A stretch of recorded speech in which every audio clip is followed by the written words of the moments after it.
The slave transport ship moved slowly across the dark sky of the desert moon Virek. Its engines hummed weakly, and pieces of metal hung from its broken sides. The ship was not meant for comfort or safety. It carried only pain and forgotten lives. Deep, inside the ship, cold and dark, were small cages made of steel. Inside one of them was a girl. Her skin was light blue and smooth like polished stone. Her hair was silver and thin, barely reaching her shoulders. She had 4 fingers on each hand and glowing eyes that shone softly in the dark. Her body was thin, weak, and tired. She had not eaten well in many days. The slavers looked at her one last time before shaking their heads. "This one is no good," said one. "Too weak. She won't sell." "Throw her out," said another. "We don't need trash like that."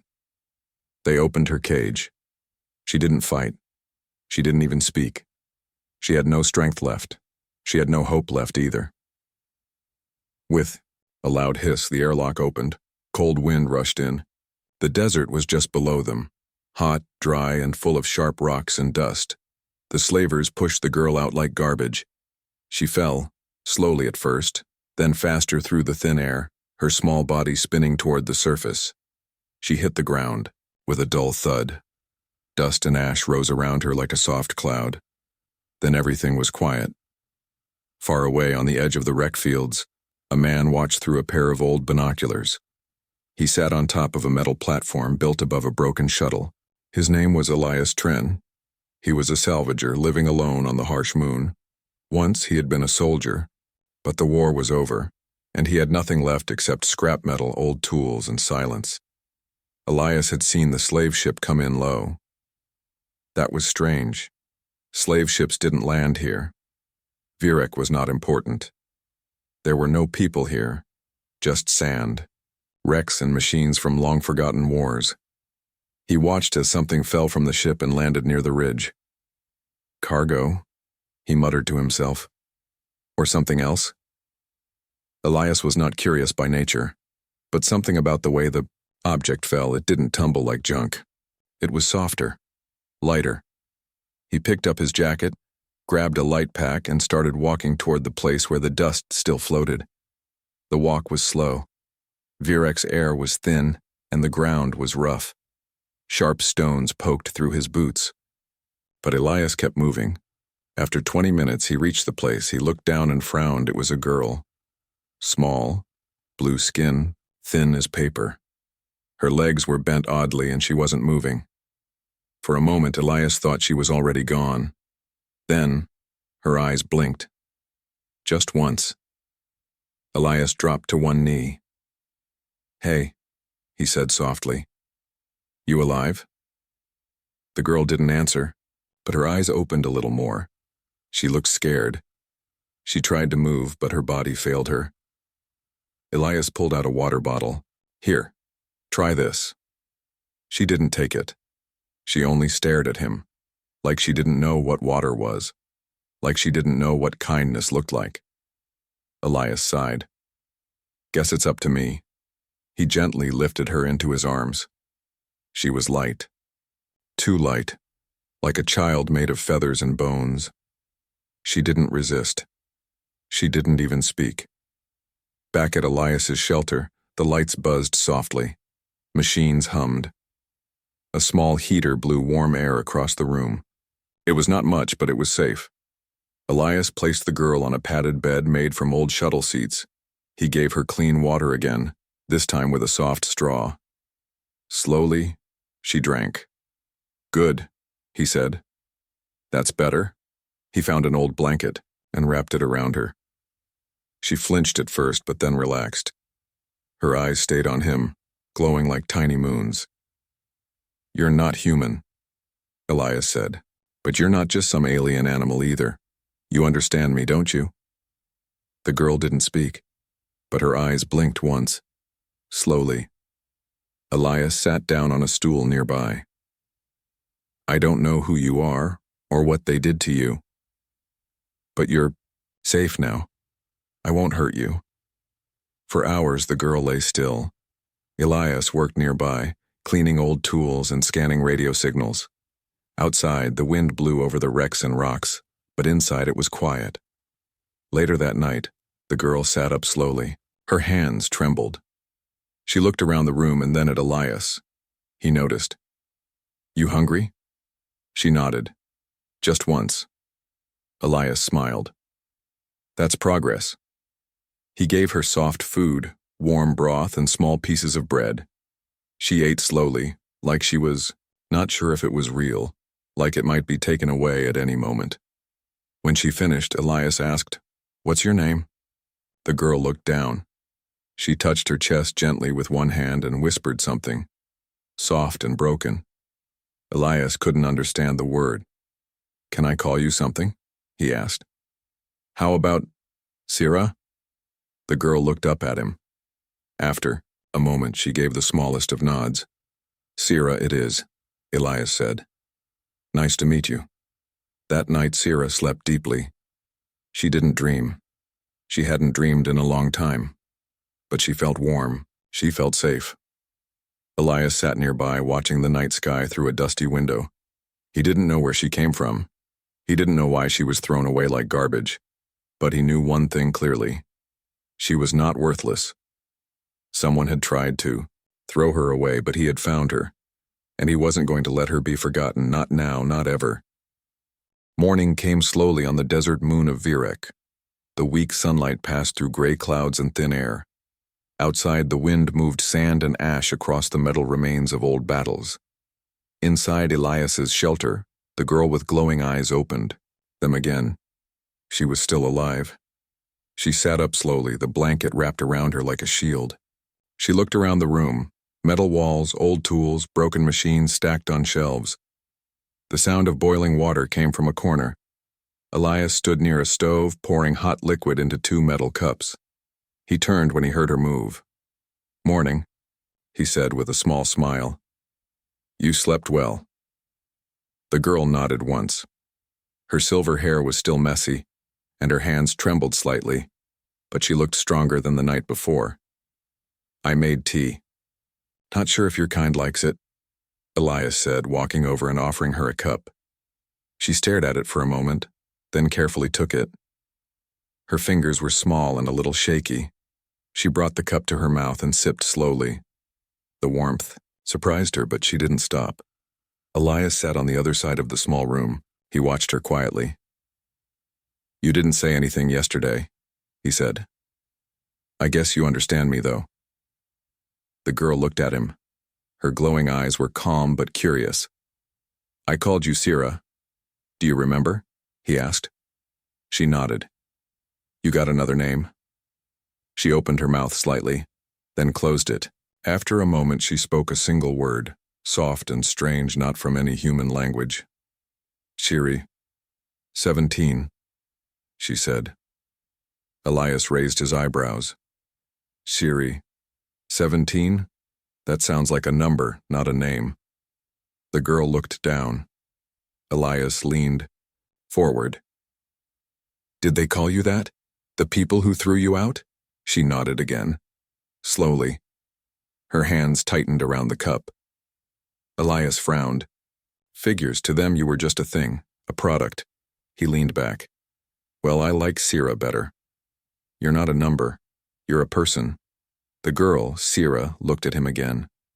Her eyes were wide. She didn't speak, but something in her face had changed. Just a little. Something lighter. In the days that followed, Sira grew stronger. Elias showed her how to move around the shelter, where the supplies were kept, and how to use the simple machines. She didn't speak much, but she watched carefully. She learned fast. One afternoon, Elias was fixing a broken scanner. He heard soft footsteps behind him. Sira stood there holding a small tool in her hand. "You need this," she said. Elias blinked in surprise. "You speak English now?" She tilted her head. "I listen," he chuckled. "You listen well." He took the tool. "Thanks." Sira watched him work. After a few minutes, she pointed at a wire. "Wrong side," she said. Elias looked, then laughed. "You're right. You've got a good eye." From that day, they worked together on repairs. Sira didn't need many words. Her hands were quick, her eyes sharp. She didn't just fix things, she understood how they worked. Elias was impressed. "She's got tech sense," he muttered one night. "Rare in humans. Almost like instinct." One evening, Sira sat near the window looking out at the desert. The sky was dark, with stars shining faintly above the dusty clouds. Elias brought her a small blanket. "What are you thinking about?" he asked. She was quiet for a while, then said, "Why did you help me?" Elias sat down beside her. "Because you needed help. But you don't know me," she said. "I'm not human." Elias looked at her. "You don't have to be human to deserve kindness." Sira's voice was soft. "No one ever helped me before." "They should have," he said. "I'm sorry they didn't." She looked at him. "You live alone. Why?" Elias didn't answer at first. Then he said, "I lost people. Long ago, in the war." Sira nodded as if she understood. "You were made for something else, weren't you?" Elias asked. "Not just to be a slave." She looked down. "They said I was a failure, not strong, not useful." "They were wrong," Elias said. "You're more than useful. You're special." Sira didn't speak, but her eyes glowed brighter for a moment. The next day, a warning light blinked on the console. Elias checked the screen. A signal was moving through the sky, close. A ship. He frowned. "That's a scan sweep, not civilian, military, or private hunters." He looked at Sira. "I think someone's looking for you." She froze.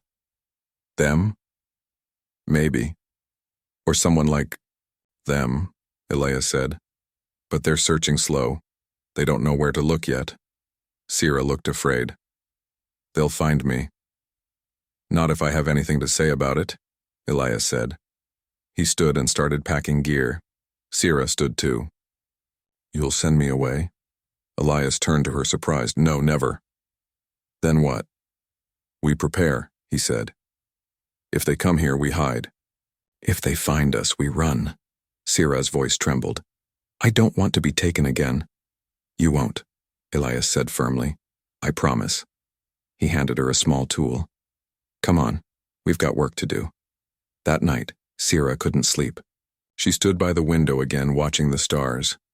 Her thoughts were loud in her head. She had lived in silence, in cages, in fear. She had been thrown away like trash. But now, someone cared. Someone gave her food, safety, a name, and something more. Hope. She looked over at Elias, asleep in a chair with a book on his chest. His face looked peaceful, but tired, like someone who had fought too many battles. Sira made a decision. She would not run again. The desert wind howled outside Elias's shelter. Sand blew across the metal walls like whispers of old ghosts. Inside, the air was quiet, but not calm. Elias stood over his scanner table, watching the blinking dots on the screen. A small ship had landed about 10 kilometers away. Its signal was masked, but not well enough. "They don't want attention," he said to himself. "Which means they're not supposed to be here." Sira stood beside him. Her glowing eyes watched the screen. Too. Her face was calm, but her hands were tight at her sides. "Are they looking for me?" she asked softly. "Probably," Elias said. "But they don't know exactly where you are. Not yet." Sira looked out the small window. The desert stretched, far and empty. "Then we still have time." Elias looked at her. "Time for what?" "Time to stop hiding." That day, they prepared. Elias packed tools, water, and power cells. Sira helped with silent focus. She knew the land around them better than before. She had studied the old maps Elias kept in a drawer. "We'll head for the canyon," Elias said. "Lots of hiding. Places there. If they're tracking heat or movement, they'll lose us in the rocks." Sira nodded. "I'll follow you." Elias smiled. "No. We stick together." They left just after sunset. The sky was a deep purple, with 2 moons glowing above the wreck-strewn desert. Elias carried a light pack. Sira walked beside him, light, on her feet like a shadow. As they moved, she looked up at the sky. "I've never been outside so long before," she said. "You were always in a cage?" She nodded. "Metal rooms, no windows, just lights and voices." Elias shook his head. "That's not living. That's surviving." Sierra looked at him. "You taught me the difference." They reached the canyon after 2 hours. It was deep and wide, filled with broken rocks and old metal bones from crashed ships. The perfect place to hide. Elias found a small cave near the edge, just big enough for 2 people. They set up a small heater and laid out a blanket. Sierra sat near the entrance, watching the stars again. Then something strange happened. Her eyes began to glow brighter, stronger than before. The light pulsed slowly like breathing, Elias noticed. "You okay?" Sierra blinked and nodded. "I feel strange." She touched the ground. "There are signals here, I can feel them." Elias looked confused. "Signals?" "Electric fields, life forms, machines. I can sense them now." He sat up straighter. "That's new." "I think I always could," she said. "But now I understand it." Elias looked thoughtful. "Your kind. Maybe you were designed to track energy. Or maybe it's natural." Sierra closed her eyes. "There are 3 people in the desert, moving this way." Elias stood quickly. "You're sure?" She nodded. "One of them is sending short signals. I don't know the language, but it's a code." "Bounty hunters," Elias said. "Probably. Scanning the land." Sierra opened her eyes. "They'll find us soon." Elias looked out at the dark canyon. "Then we get ready." The hunters came at dawn. They moved quietly, but not quietly enough for Sierra. She warned Elias just minutes before they arrived. 3 figures appeared over the canyon ridge. 2 tall men in desert armor and 1 smaller woman with a scanner pack. They held stunners and long-range rifles. One of them called out, "We don't want trouble. Give us the asset and we'll leave." Elias stood in front of the cave. "She's not an asset. She's a person." The woman laughed. "To you, maybe. But to the people who paid us, she's just a project, property." Elias shook his head. "Not anymore." They raised their weapons. Before they could fire, a blinding light flashed from inside the cave. Sierra stepped out, eyes glowing like 2 suns. Her small hands were raised, and the air around her buzzed with energy. The hunters stumbled back, covering their faces. What is that?" one shouted. "She's using the field," the woman yelled. "EMP, fall back." But it was too late. Sierra focused. The machines on their belts sparked and died. Their weapons shut down. The scanner went dark. The hunters ran, scared and confused. Sierra stood still, breathing hard. The glow in her eyes faded slowly. Elias rushed to her. "Are you okay?" She nodded. "I stopped them." "You more than stopped them," he said. "You turned them inside out." Sierra looked at her hands. "I didn't know I could do that." "You protected us," Elias said. "You did good." Later, they sat by the small fire, resting. Sierra was quiet but not afraid. "You're not a failure," Elias said softly. "They called you worthless, but they were wrong." Sierra looked at him. "You believe that?" "I've seen it with my own eyes," he said. "You're smart, strong, and kind." Sierra smiled for the first time. "I don't want to run forever," she said. "I want to stop them." Elias raised an eyebrow. "That's a big goal." "I don't want others like me to suffer," she said. "If I can do something, I will." Elias thought for a moment. Then he nodded. "Then we'll need a plan and help." Sierra tilted her head. "You'll stay with me?" "Of course," he said. "You're not alone anymore." Sierra looked up at the stars. "Then let's do it." Far above the moon, in a hidden part of space, a dark ship received a broken signal. It was a message from the failed hunters. The figure inside the ship listened carefully. Its face was hidden in shadow. "She's alive," the figure whispered. "And she has awakened." It pressed a button. Send the next team, and prepare the silencer.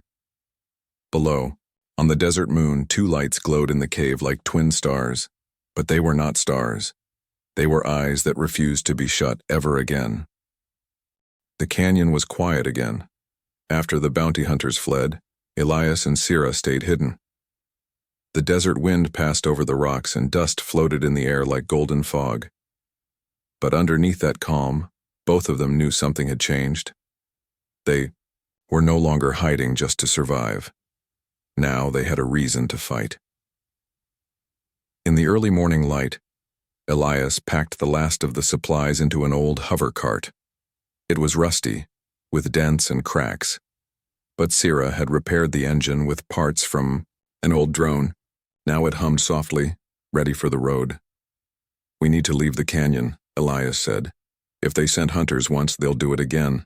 Next time they won't come unprepared. Sira stood nearby, wrapping a cloak around her thin shoulders. Her glowing eyes scanned the horizon. I agree, she said. They know I'm alive now, but I don't want to run far. I want to find out who sent them. Elias gave her a look. You want to go toward the danger? She nodded. If I hide forever, others like me will stay in chains. If I fight back, maybe I can change something. Elias sighed, but he smiled. You're braver than most soldiers I knew. I don't want to be brave, Sira said. I just want to be free. They traveled northeast, deeper into the wreck zones. These lands were once battlefields long ago, filled with broken ships, dead machines, and lost memories. Sira walked beside the hover cart, her feet light on the sand. Why do you think they made me? She asked one evening as they rested, near a fallen fighter craft. Elias poured water into a cup and handed it to her. Probably to use you like a tool. But for what? He thought for a moment. Maybe to hunt or spy or control machines. Your abilities, they're not normal. She looked at her hands. I never asked for them. You didn't choose to be created, Elias said. But you can choose what to do with who you are. Sira looked up at the stars. Then I choose to help others, not hurt them. 2 days later, they reached an old outpost buried under sand. Most of it was broken, but one of the towers still stood. From the top, Elias could use the long-range scanner. He climbed up while Sira waited below. The wind was stronger here. Her silver hair blew around her face. Inside the tower, Elias powered up the scanner. It crackled and buzzed, but the screen worked. He scanned for signals and found something. A beacon. Military code. Not far away. He climbed down quickly. Sira, he said. I found something. An old signal. But it's active. And it's human. She looked up. Is it dangerous? I don't know, he said. But it might be useful. They followed the signal for hours until they reached a small dome hidden behind a line of broken engines. It was half buried but still running. A light blinked at the top.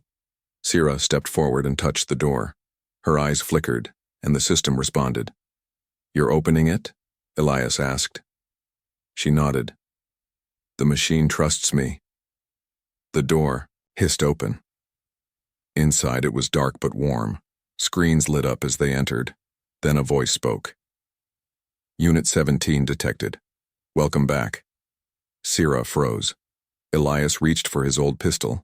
A soft glow appeared on the far wall. A projector turned on, showing a face, an older woman with silver eyes wearing a lab coat.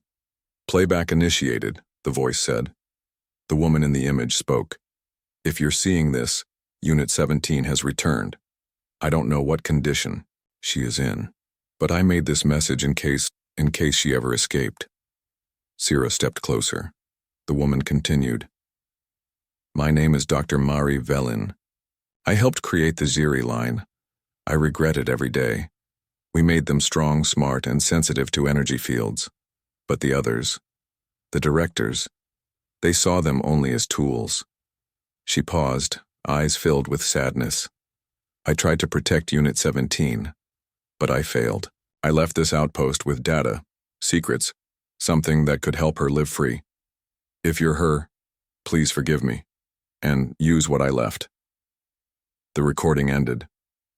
Elias looked at Sira. That was your creator? She nodded.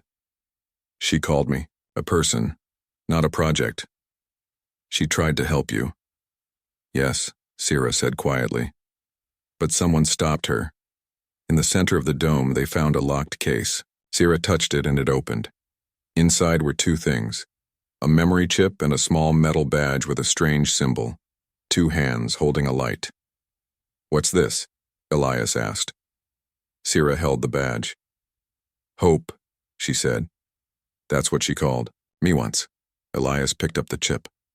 This might tell us who runs the program now, who's still hunting you. Then we use it, Sira said. We send the truth out. Elias nodded. Let the galaxy see what they're doing. That night, they stayed inside the dome. Sira sat beside an old console studying the chip. Elias cleaned his tools and listened to the wind. I remember more now, Sira said suddenly. He looked up. What do you mean? When I was small, when they first tested me, Dr. Velen would tell stories about freedom, about people who helped others. She said the stars belong to everyone. Elias smiled. Sounds like someone worth remembering. Sira looked at him. She said one day, I'd meet someone who'd see me, not as a weapon, but as a friend. Elias was quiet for a moment. Guess she was right, he said softly. Far above the moon, the dark ship moved through space again. Inside, the shadowed figure stood in front of a screen showing Sira's image. She has found the memory vault, the voice said. The figure clenched its hands. Send the silencers. No more warnings. This ends now. Back in the desert, Sira stood outside the dome. Her eyes glowed gently, sensing the air. They're coming again, she said. Elias joined her. Then we prepare. This time they wouldn't run. This time they would stand. Together. The sky turned red before dawn. Clouds of dust rose from the far end of the desert. Sira stood on the hill above the old outpost, her cloak blowing behind her. Elias climbed up beside her, a scope in his hand. They're here, he said, looking through the scope. 3 ships, fast, military class, and no bounty hunter markings this time. Sira's eyes glowed brighter. They've sent the silencers. Elias had heard of them. Cold soldiers built for one task, to erase what was not allowed to exist. He lowered the scope. This is the last time we run. Sira shook her head. We don't run anymore. They had prepared everything. The old outpost had hidden weapons buried in the sand. Elias had activated its defense grid, still weak but better than nothing. Sira had connected with the systems, her mind working with the wires and circuits like magic. Inside the dome, they uploaded the memory chip Dr. Velen had left. The truth was ready to send, a signal that would spread across satellites, trade, stations, and every open network in the outer worlds. All we have to do, Elias said, is hold them off long enough for the message to go out. Sira nodded. We can do it. As the enemy ships landed, the ground shook. Sand and dust flew into the air. From the ships came tall figures, wearing black armor, faces hidden, silent and fast, the silencers. There were at least 10 of them. Each carried an energy blade and a shielded blaster. They moved in a line toward the outpost. Elias and Sira stood at the top of the dome. This is it, he whispered. I'm ready, Sira said. She raised her hands. Electric sparks flew across the sand. Machines hidden beneath the ground came, alive, old turrets, mines, and drones. Sira's energy pulsed through them, waking metal that hadn't moved in years. The silencers opened fire. Elias ducked behind a barrier, returning shots with a steady hand. Sira stood in the open, her eyes burning like stars. She lifted one hand. The sand around the silencers exploded with blue light. Their weapons flickered, systems stalling. One of them fell, hit by a drone's blast. But they kept coming, stronger, faster. Sira pushed herself harder. Inside the dome, the signal loaded, Uploading data, 12%, 29%, 51%. Elias saw the numbers flashing on his screen. We need 2 more minutes. Sira held the silencers back, her body glowing. But each time she used her power, it took more from her. One of the enemy soldiers reached the wall. Elias ran forward and tackled him, fighting hand to hand. The silencer's armor was heavy, but Elias was faster. He grabbed the soldier's blaster and fired. The silencer fell, but more were climbing the wall. Sira, he shouted. You have to fall back. I can't, she said. They'll stop the signal. Then I'll buy you time. He ran toward the dome entrance, covering the control panel with his body. He fired again and again, keeping the enemy away. Sira turned, her voice shaking. Don't die, Elias. I'll try not to, he shouted back. One silencer reached her. He raised his blade. Sira didn't move. Instead, she focused all her energy inward. Her hands glowed. Her body lifted a few inches off the ground. The air around her cracked with power. The silencer swung his blade. But before it could touch her, a wave of light exploded from Sira's chest. It wasn't just energy. It was memory. The silencers paused. Images flashed in the air. Memories from Sira's past. The cold lab. The cage. The voice of Dr. Velen reading stories. The laughter she shared with Elias. The fear. The hope, the power of it all filled the air like a storm. Elias saw it from the dome. He looked up, eyes wide. She's not fighting them, he whispered. She's showing them who she is. The wave of memory spread out, passing through every machine, every wire, every silencer.